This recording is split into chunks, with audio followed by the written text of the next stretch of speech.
Hello, Alex here visiting Jack Busse at Indoor Outdoor Company located in the UK.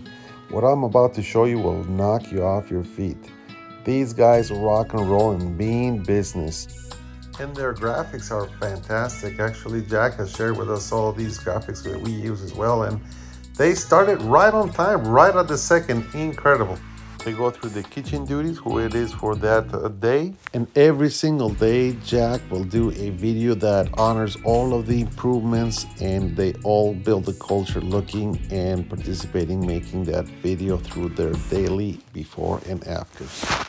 Immediately after, they have the learning of the day where they watch a 1, 2, 3 minute video. Then they discuss it really quickly between each other. What could they take out of that? How can they land what they have learned into the shop floor? They share a fun fact for the day. It's a team, they all do some stretching.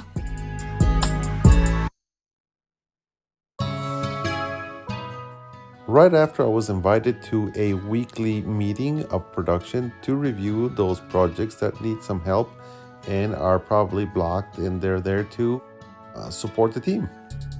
And then Jack put a team of sweepers to do 3Sing, and we participated. It was a great fun and great team building. Quite impressive. Everybody was engaged and participating in the 3S and improvement time. There was two things that impact me in this place is that everywhere you would go, there was a good organization of tools and workstations. And the second thing is that they create so many products to solve their needs that they become their products to sell later on to the market. But they have fun and they're creative and they're resourceful. Everything you see here, they build the building, they build all the furniture, they build the kitchen, they build even those signs, they build everything. And that's how they come up with new products every time, fixing what bugs them. Jack understands the importance of offering and dignifying a lunchroom and restroom that is up to excellence level. And here Alex was explaining us their Kanban system. Our code on here, we'll put it back to there, so then we know that once it gets low, it will scan the code again, that'll go straight through to the office, and then we'll reorder and we'll move it across so we visually can see what's been ordered, what we're done of. Cool. And we put it back every single time, saves us running out of any stock. They prefer not moving those Kanban cards, but just scanning and sending a signal. They build their own table, and like this dispenser they did as well for the paper, which turned out to be one of their best sellers.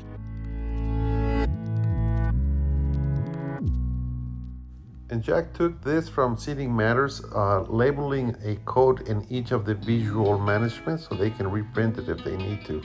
And here he was showing us a cell to assemble this product that it is to store tools. And it was so cool, everything on wheels, visual management, colors, you couldn't go wrong. And they really improved the way to pack and deliver. They have more than 700 orders per day. Everywhere you would go, you would have the sense that it's ordered and there was flow in the company. This is the center of operation of the company where all the orders would come in, and then they distribute them and they print at the same time the label for shipping, and it is all focused on this nice board they created themselves. Everything is visual management here, and Jack was explaining the inventory system. When it gets to a certain level, it triggers a Kanban, which is automatically printed out and sent and actually printed at the location where it needs to be produced. So there is constant flow in the shop. His layout was clean, nice hallways. I could identify all of the different laser cutters and labeled each one of them. I knew what was going on. And here there's a little card they made. They fabricated special cards so they would be able to do these U-shaped cells and be able to have everything handy. But just look at everything that this one station had. All his tools. He had this flipping card to be able to have raw material and then the bent material in the same cart, all of his different wastes so he can think about them. This is a roller they created just because they had the need and it's one of their master products. Even things to put their pens on. I mean, these guys develop anything they need and then it becomes a product.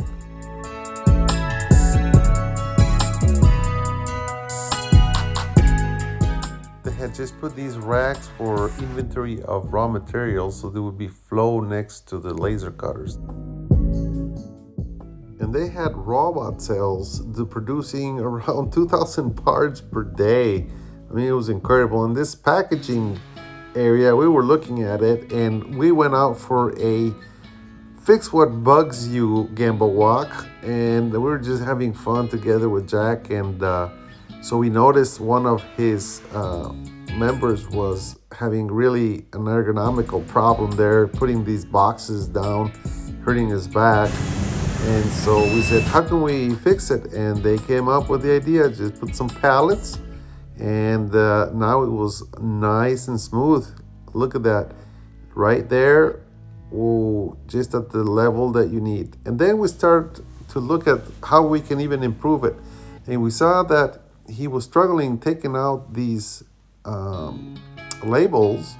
And so we said, what if we put them all in one area instead of walking a little further? And then the next improvement was, what if we put the roll of stickers of these labels to the other side? And so we said, well, let's try that. And then we kept on going and we're just having really great time trying to improve it. But we noticed that when he bended the box, it was not centered. So now he came up with a little jig in order to be able to know at what height he needs to put that label. And then we said, well, and how do we do so you don't have to hold it every time? And we were always just asking questions. We never really said how to fix it. And that's what I love walking with Jack into his shop. It's not just a tourism. It was go and fix something every day. And then he continued to improve his jig by marking the location where he needed to put the label. Then we went to the welding area and it was fantastic. I saw detail. For example, this little circle, they laser mark it, very gentle, just so they mark and know where they need to weld it. And that's the tolerance. And that way they don't have to be measuring every time. It was pretty cool. And so we threw out the question, so what bugs you?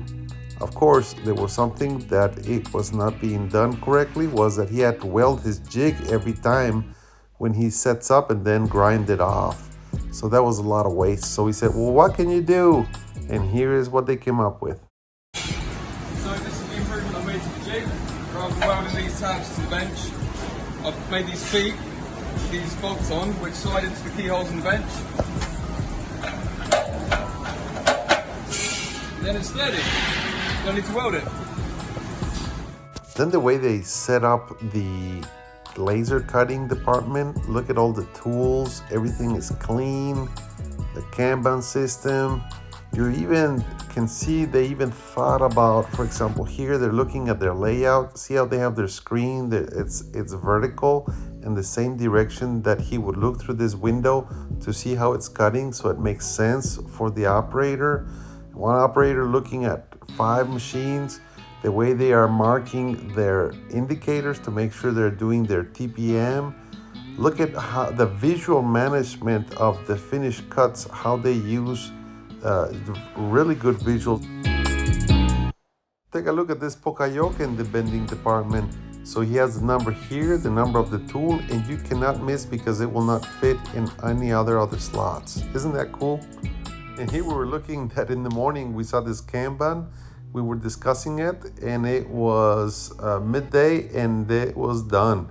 And look at how beautiful they coat. They powder coat different colors.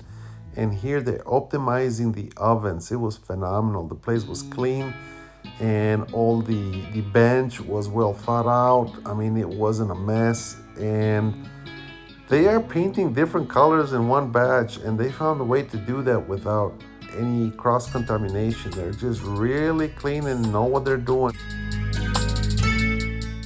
Many stations have their 8 waste up there so they can review them and see them and learn them.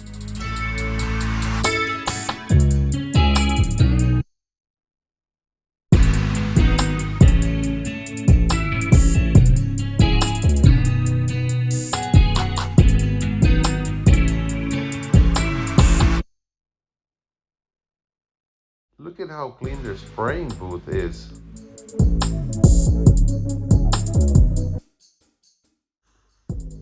And this was a nice setup from a Benchmark in Seating Matters.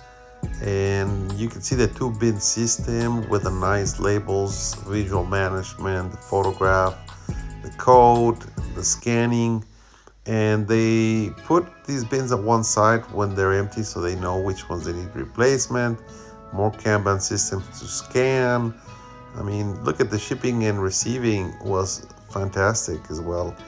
They had a machine to cut the cardboard and do their boxes. So they were explaining how they had a lot of boxes from years ago and they don't use. So now they're only cutting what they're going to use, and they're being more efficient, and there's a lot more flow and less inventory.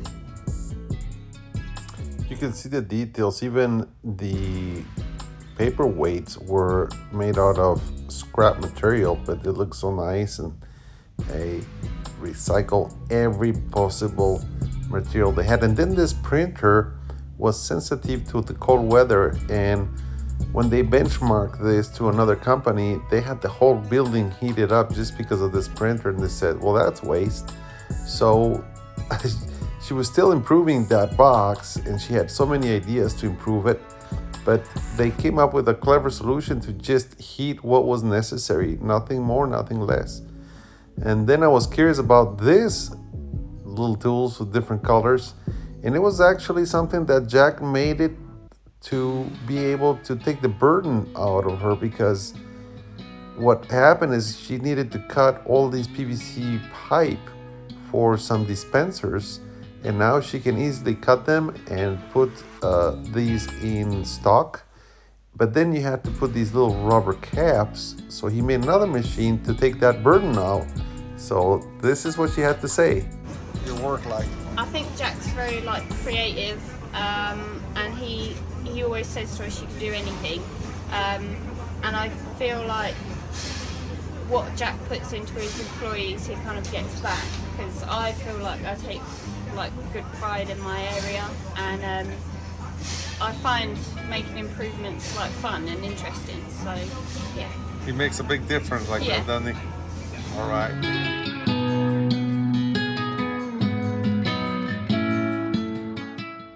Everything was well organized, and take a look. All the products coming out of the power code, right behind, they put it into these racks. So they flow and they slide to the other end where it's accessible to the people that are going to be packaging. So it goes from here to here, it slides down, and the guy that's gonna pack it in this box, and he also makes the boxes and is sliding them to the other side. So it is a very well thought out system for 2 people to pack and have flow. It puts them in the pallet and it's ready to go. And I was talking to Chris that has developed this robot cell that does all the bending and marking and pre-positioning. It was just fantastic. I couldn't believe they did this all by themselves. What makes you happy? Coming here. I'm just, in my life, I'm a simple guy. I just want to come and enjoy my day every day. I don't want to be coming to work and feeling stressful or I don't love it, I don't like it. I had many jobs. I think I had 20, 30 jobs in my life, and I've been going from one to another. This is literally it. You do what you want to do, isn't it? And you have fun. Every day. Thanks for making this great video, Alex, and also coming to see us. And really, you're one of the reasons why we was able to make this lean transformation. So I was struggling with lean for quite a couple of years, And then over the last year, we've been making videos every single day of everyone's small daily improvements, no matter how big or how small. And it's really transformed our lean journey, and it's enabled us to be eliminating the waste every day and making our place premium. And during your tour, interviewing my guys makes me very proud of them. They've done such an amazing job. And yeah, I'd like to say thank you to all of those and everyone in the lean community that's helped us too. So thank you very much.